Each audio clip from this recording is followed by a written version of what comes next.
一般人所指嘅醫仔啊、K 仔啊、搖頭丸啊、十字架藍精靈啊、草啊、並霸之類呢，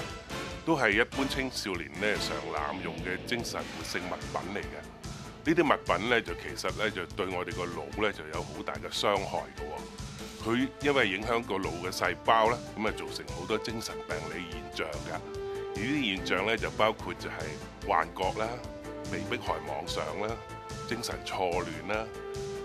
焦慮啦、恐懼啦、沮喪啦、抑鬱啦、思想唔能夠集中啦、意志力啊同埋嗰個記憶力咧會衰退啊等等嘅嚇。咁有啲情況咧就可能會出現咗啲類似精神分裂啊咁嘅現象嘅喎。除咗影響我哋個腦之外咧，仲會影響身體其他個部分㗎。有可能咧就會令到咧，譬如影響我哋嘅心跳啦，造成心律不正或者心肌梗塞啦、高血壓啦，影響我哋嘅泌尿系統嘅時候就可能會尿頻啊，